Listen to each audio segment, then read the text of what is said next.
হাসছে গোপাল, হাসছে গোপাল। যুগের পরে যুগ কেটে যায়, মানুষ তাকে ভোলে না। যুগের পরে যুগ কেটে যায়, মানুষ তাকে ভোলে না। চলে না রে, চলে না রে, চলে না রে, চলে না, চলে না রে, চলে না রে, তাকে ছাড়া চলে না। কে সে? পরিচয় কি তার?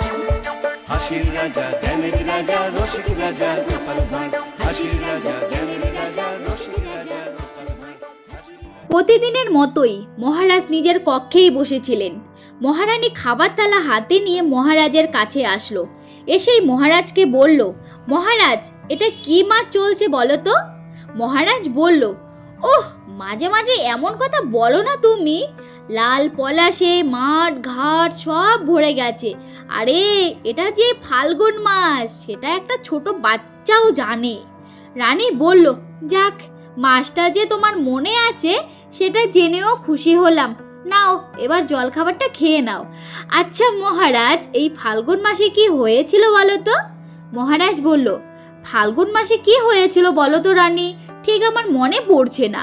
রানী বলল, মনে করার চেষ্টা করো। মহারাজ বলল, না না, বলার মতো তো কিছুই মনে পড়ছে না। রানী বলল, তা মনে পড়বে কেন? সংসারের কোন দিকে খেয়াল থাকে তোমার যে মনে পড়বে? মহারাজ বলল, আহা রানী, অযথা চটে যাচ্ছ কেন? আরে বাবা, সংসারের সব দিক খেয়াল রাখার জন্য তো তুমি আছো। রানী রেগে বলল, শোনো, অনেক দিন বাপের বাড়ি যাইনি, আমি কালকেই বাপের বাড়ি চলে যাব। এই বলে রানী সেখান থেকে চলে গেল। মহারাজ বলল, যা বাবা, হঠাৎ রানীর আবার কি হলো? রানী আবার এত খেপে গেল কেন? আর তখনই গোপাল চলে আসলো মহারাজের কাছে। গোপাল বলল, তা মহারাজ, আমাকে আসতে বলেছিলেন কেন?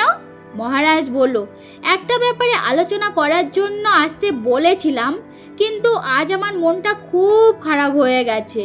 থাক, আলোচনাটা না হয় কালকেই করা যাবে। গোপাল বলল, ঠিক আছে মহারাজ, কিন্তু মনটা কেন খারাপ হলো সে ব্যাপারে কিছু কি জানতে পারি? মহারাজ বলল, সে না হয় পরে শুনবে। আচ্ছা গোপাল, এই ফাল্গুন মাসে কি হয়েছিল বলো তো? গোপাল একটু ভেবে মহারাজকে বলল, মহারাজ, ফাল্গুন মাসে যতদূর মনে হচ্ছে আপনার বিয়ে হয়েছিল মহারাজ। মহারাজ বলল, দেখো কাণ্ড, আমার বিয়ের মাস আমি কেমন ভুলে মেরে দিয়েছি, অথচ তুমি কেমন দিব্যি মনে রেখেছো। গোপাল, এই জন্যই তোমাকে আমি এত ভালোবাসি। কিন্তু কি করি বলো তো গোপাল, মনে হয় রানী ঘুরিয়ে ঘুরিয়ে সেই কথাটাই বলতে চেয়েছিল, কিন্তু আমার কাছ থেকে কোনো সঠিক উত্তর না পেয়ে রেগে বাপের বাড়ি যাবে বলে শাসিয়ে গেল। গোপাল বলল, তার রাগের কোনো দোষ দিতে পারি না মহারাজ, তবে ইচ্ছে থাকলে তার রাগ একেবারে গলে জল করে দিতে পারেন। মহারাজ বলল, কি, রাগকে গলে জল করে দিতে পারি? কিন্তু কি করে গোপাল? গোপাল বলল, মহারাজ, একটা 7 নলি হীরের হার। মহারাজ বলল, বাহ বাবা গোপাল, খাসা বলেছ, খাসা। তা আমার হয়ে শ্যাকরার কাছে তুমি ওটাকে গলাতে দিতে পারবে? আর এই ব্যাপারটা যেন রানী বিন্দু মাত্র জানতে না পারে। গোপাল বলল, আপনি নিশ্চিন্ত থাকুন মহারাজ, কেউ জানতে পারবে না। তারপর গোপাল সেখান থেকে চলে গেল। এদিকে রানীর রাগ কমে যাওয়ার পর ভাবলো যে মহারাজকে এভাবে বলাটা ঠিক হয়নি, আর আমি যদি বিবাহবার্ষিকীর দিন বাপের বাড়ি চলে যাই তাহলে মহারাজকে প্রণাম করব কি করে? তার থেকে বরং আমি মহারাজকে একটা হীরের আংটি দিই। কিন্তু মহারানী এই হীরের আংটিটা দেওয়ার বিষয়টা লুকিয়ে লুকিয়ে করতে চাইছিল, তাই মহারানী গোপালকে ডাকলো আর গোপালকে সেই দায়িত্বটা দিল। এদিকে গোপাল সবটা জানার পরেও কারো বিষয়ে কাউকেই জানালো না। গোপাল চুপচাপ শ্যাকরার কাছে 7 নলি হীরের হার এবং হীরের আংটিটা গড়াতে দিল। কয়েকদিন পর শ্যাকরার কাছ থেকে 7 নলি হীরের হার এবং হীরের আংটিটা নিয়ে রাজবাড়িতে আসলো। প্রথমে গোপাল মহারাজকে 7 নলি হীরের হারটা দিতে আসলো। মহারাজ বলল, গোপাল, তোমার জন্যই তো এতক্ষণ ধরে অপেক্ষা করছিলাম। তা আমার ওই 7 নলি হীরের হারটা কোথায় দেখি? দাও দাও দাও, একটু কেমন হয়েছে সেই 7 নলি হীরের হারটা একটু দেখি। তারপর গোপাল হীরের হারটা মহারাজের হাতে দিল। মহারাজ হীরের হারটা দেখলো আর বলল, বাহ বাবা, বেশ হয়েছে, বেশ হয়েছে, একদম খাসা হয়েছে গোপাল, খাসা, খুব সুন্দর হয়েছে, খুব সুন্দর, আর রানীকে খুব মানাবে। ও গোপাল, রানীর খুব পছন্দ হবে বলো? গোপাল বলল, পছন্দ না হয়ে যাবে কোথায়?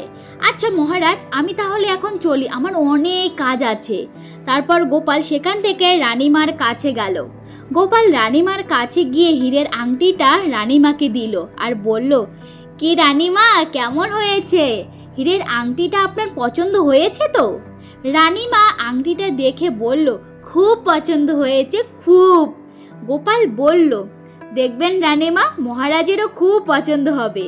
আমি তাহলে এখন আসি। রানী বলল, হ্যাঁ হ্যাঁ, এসো এসো।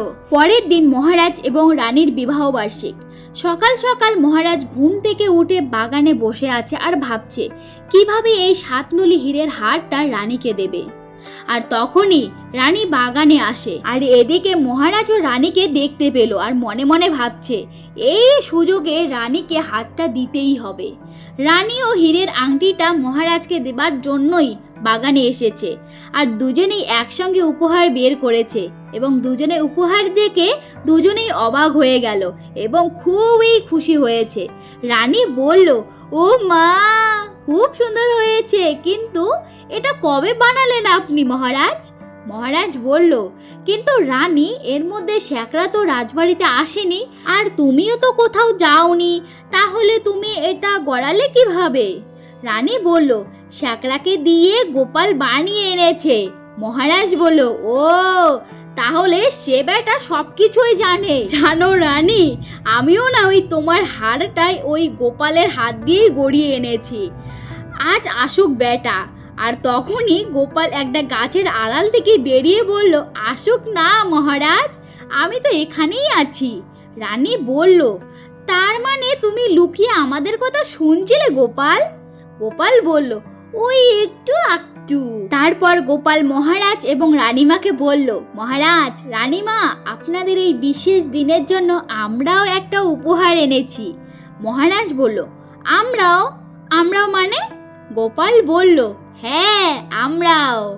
আর তখনই সকল সভাসদ ঘোড়ার রথ নিয়ে এলো, কিন্তু মন্ত্রীমশাই বাদে। মহারাজ এবং রানীমা এই রথ দেখে খুবই খুশি হয়েছে। রানী বলল, ও মা, ঘোড়া দুটো খুব সুন্দর। গোপাল বলল, সময় পেলেই এই ঘোড়ার রথে চেপে আপনারা একটু ঘুরে আসবেন মহারাজ, রানীমা। মহারাজ বলল, সময় পেলে কেন, আমরা এখনই চড়বো এই রথে। এদিকে মন্ত্রীর মশাই একটা আশবটি এবং একটা তরোয়াল নিয়ে আসলো আর বলল, তরোয়ালটা মহারাজের আর এই আশবটিটা রানীমার। আমি নিজে দাঁড়িয়ে এসব তৈরি করে এনেছি, এটা আমার তরফ থেকে আপনাদের জন্য উপহার মহারাজ। তারপর মহারাজ এবং রানীমা মন্ত্রী মশাইয়ের কাছ থেকে উপহার নিল। মহারাজ বলল, বাহ বাহ, কিন্তু এত দামি উপহার মন্ত্রী? মন্ত্রী মশাই বলল, ছি ছি, দামের কথা কি বলছেন? আপনাদের উপহার দেওয়ার আনন্দ থেকে দাম কি আর বড় হয় মহারাজ? গোপাল মহারাজকে বলল, চলুন মহারাজ, আমি আপনাদের সারথি হই। তারপর গোপাল ওই রথের সারথি হয়ে মহারাজকে এবং রানীমাকে ঘুরতে নিয়ে গেল।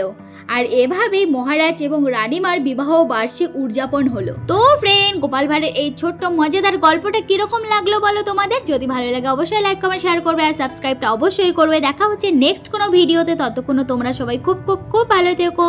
Thanks for watching, tata.